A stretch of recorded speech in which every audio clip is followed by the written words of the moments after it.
afronta ao Evangelho tentar manipulá-lo para agradar os ouvintes. Nós estamos já há muito tempo presenciando e, na verdade, sofrendo em função dos alquimistas do Evangelho. Eles fazem misturas de todas as formas para tentar transformar o Evangelho em uma mensagem agradável, palatável, em uma mensagem atraente. Tem-se, inclusive, agora a tal da mensagem atrativa, o Evangelho atracional, como se nós tivéssemos respaldo bíblico para esse propósito. Na verdade, isso não passa de uma alquimia. Isso é uma fórmula de querer contemporizar o Evangelho, e essa contemporização ela não faz bem para a pregação do Evangelho, para o crescimento do reino de Deus.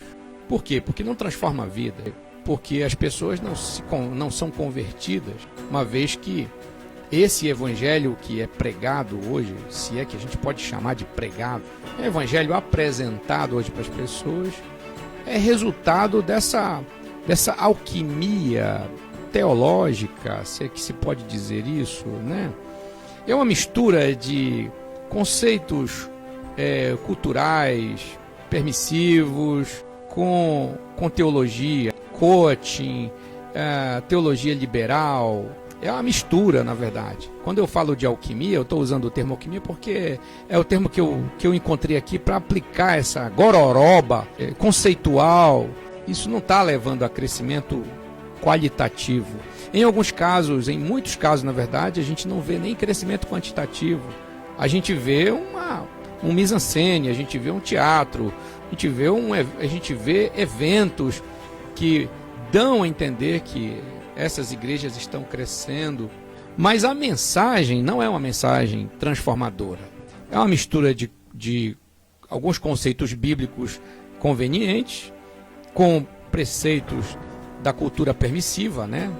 Eu não estou aqui totalizando a cultura, generalizando toda a cultura, porque a cultura possui pontos positivos, pontos que são apreciáveis e podem ser perfeitamente usados na dinâmica da igreja, evidentemente, mas usa-se o pior da cultura, que essa que é a verdade. O que nós estamos vendo hoje é o uso do pior da cultura para tentar agradar as pessoas.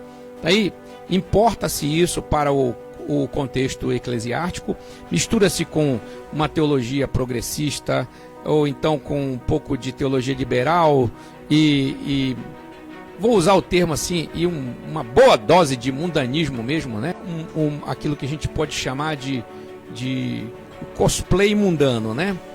Porque seria uma roupagem mundana numa mensagem cristã. Mas a mensagem não é cristã. Ela é pseudo-cristã. Ela tá modificada, ela está contaminada, ela está envenenada.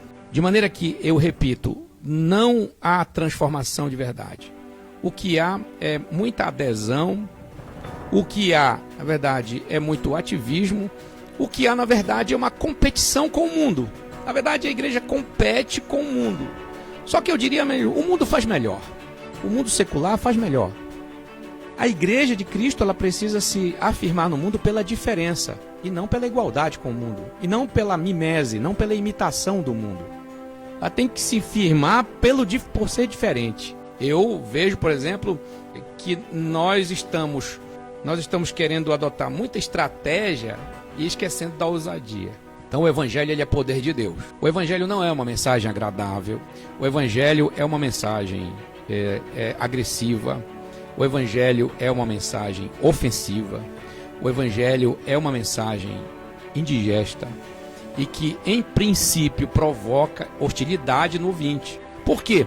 Porque a mensagem do Evangelho, ela ataca frontalmente, visceralmente, ela ataca a natureza depravada, egoísta e vitimista do ser humano, inimigo de Deus, do ser humano indiferente a Deus, do ser humano ateu, o ser humano que não está nem aí para Deus, e aí ele resiste, é o ser humano resistente, e toda forma de resistência é inimizade com Deus. Então, nós vemos na Bíblia Sagrada, em momento algum a gente vai ver o Evangelho sendo chamado de Evangelho atracional. Em momento algum você vai ver o Evangelho sendo mostrado na Bíblia como uma boa nova agradável, que as pessoas facilmente são encantadas, que as pessoas se derretem de elogios. Não, o Evangelho, ele é uma boa nova de salvação, mas essa boa nova de salvação, ela chega em corações que estão acostumados com a miséria, que se acostumaram à morte, que se acostumaram a viver no lixo, no limbo da vida. E só o Evangelho que consegue quebrar isso. Mas o Evangelho quebra mediante o combate, mediante o contraste, a oposição. É preciso primeiramente haver um confronto da natureza do ser humano, a natureza que eu vou chamar aqui esse tempo, a natureza empedernida do ser humano, a natureza caída, pervertida, natureza que é vitimista também, a natureza rebelde do ser humano, com a mensagem da Boa Nova, que é uma mensagem do Espírito Santo. Então, o que nós precisamos é muito mais de ousadia do que propriamente de ficar muito preocupados com estratégias. As estratégias são importantes, mas nós estamos abusando das estratégias. Estou falando nós evangélicos. E a gente tá entrando enveredando para essa alquimia, né? A alquimia querigmática, vou dizer esse termo, né? Para os entendedores aí, né? A alquimia querigmática.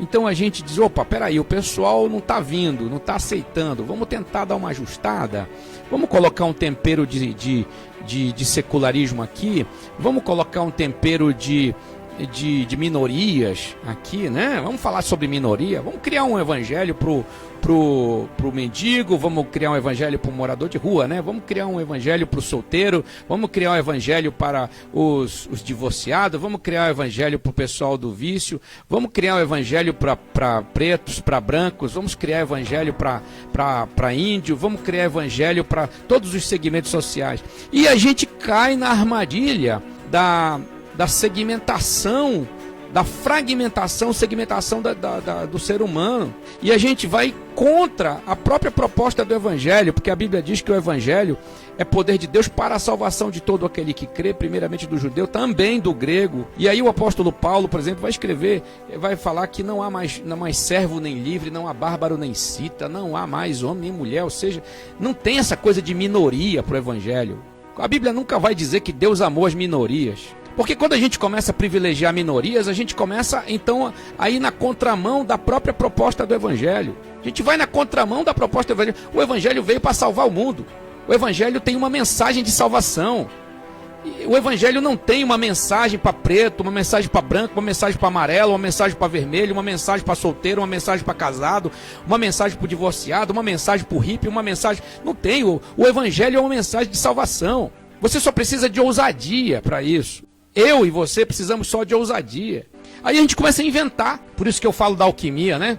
A gente está tentando misturar coisas do mundo, o pior da cultura, na verdade, eu estou falando, o pior da cultura mundana, às vezes com o pior da teologia, inclusive, com anarquismo. A gente começa a misturar, não, peraí, não vamos confrontar as pessoas, não vamos melindrar o ser humano, vamos fazer o evangelho dos eufemismos. A gente começa a usar muito eufemismo, a gente evita falar em pecado, né? E a gente começa a cercar e a usar eufemismos. Aí a gente manipula a própria linguagem para suavizar a mensagem do Evangelho. O Evangelho é confrontador, é só você ler o Evangelho. Leia o Evangelho de Marcos, de Lucas, de Mateus, de João. Evangelho confrontador. Leia o capítulo 3 de Lucas, por exemplo, e lá João Batista está pregando o Evangelho. Ele está pregando o Evangelho, está muito claro lá. E ele está confrontando as pessoas, está confrontando a multidão, está confrontando o soldado, está confrontando os governantes, no caso de Herodes, está confrontando, né, os cobradores de impostos, está confrontando todo mundo. E a mesma mensagem, batendo no egoísmo das pessoas, batendo na vaidade delas, batendo no pecado. Ele está mostrando o pecado. Ele já começa, inclusive, dizendo: raça de víboras, quem vos ensinou a fugir da ira vindoura? É para todo mundo, está pegando todo mundo. Então, meus amigos, meus irmãos, olha, a mensagem bíblica diz assim: Deus amou o mundo de tal maneira. A mensagem do Evangelho, ela é macro, ela vem para todos. Em momento algum você vai ter esse evangelho alquimista, esse evangelho fruto de uma mistura de estilos, ou esse evangelho marxista de minorias raciais e tribais, e essa coisa do microcosmo social, essa fragmentação do ser humano, porque isso só separa mais ainda as pessoas. Nós não podemos cair nessa esparrela de passar a mensagem do evangelho fazendo esse tipo de seleção. A gente se torna extremamente seletivo. Aí você tem que criar segmentos. O apóstolo Paulo combateu toda essa segmentação do evangelho. Segmentação, ele quebrou tudo. Todos são um em Cristo. Desde que inventaram essa segmentação, a coisa ficou desse jeito. O evangelho, a igreja de Cristo transformou num grande supermercado, ou pior, ficou igual um restaurante. Você vai lá, não, eu quero uma mensagem à la carte. Eu quero uma mensagem de acordo com a minha situação. Eu sou empresário, eu quero uma mensagem para empresário. E você tem até a Bíblia para empresário hoje. Ah, eu quero uma mensagem voltada só para a família, porque eu tenho problemas familiares. Aí você tem um segmento evangélico voltado para a família. Poxa, o que é isso? Nós estamos fugindo da proposta do evangelho.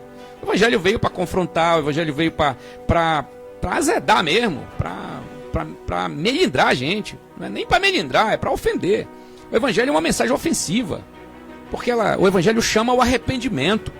O evangelho nos chama de depravados, pecadores. O evangelho diz que estamos condenados à morte, que precisamos de vida, e que Cristo é a salvação, que Cristo é vida, que Cristo é o Salvador para todos. Para ricos, para pobres, para pretos, para brancos, para amarelos, pardos, caucasianos. O evangelho é salvação para solteiros, para casados. O evangelho é salvação para divorciado. O evangelho é a salvação para todo tipo de gente. Mas o evangelho é para transformar esse ser humano. Não é para acomodá-lo na situação que ele se encontra. É para incomodá-lo e transformá-lo. É aquilo que na filosofia se fala, que o homem diante do conhecimento ele se espanta. O ser humano tem que se espantar diante do evangelho. O evangelho não pode ser uma mensagem suavizada, de eufemismos e contornos. Não, o evangelho tem que ser direto. É papo reto. Lá fora, no mundão, ninguém faz rodeio para te levar para a boca de fumo, para você pro vício. Ninguém faz rodeio para levar você para prostituição. Ninguém usa eufemismo para te levar para essas minorias aí, para você fazer parte de alguma dessas tribos sociais. Ninguém faz rodeio. Te leva e pronto. Ninguém vem com Bíblia na mão tentando te convencer a ser um desses seres de microcultura. Ninguém vem. Por que nós?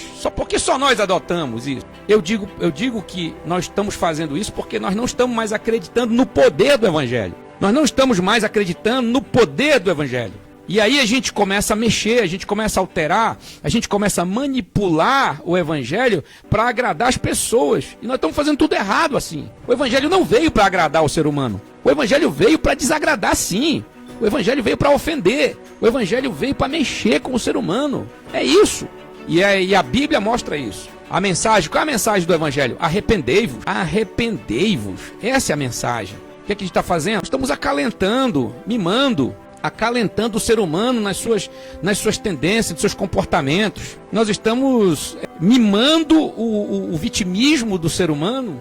Nós estamos fugindo da proposta do evangelho. Então é isso. Vamos pensar muito mais em ousadia do que propriamente em ficar obcecados por estratégias. As estratégias, elas podem ser usadas, mas em primeiro lugar é preciso ter ousadia.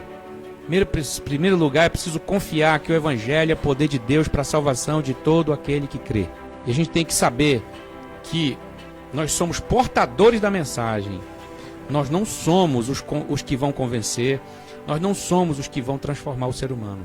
A gente só precisa fazer a nossa parte e tem que ser feita da maneira certa, como está na Bíblia Sagrada.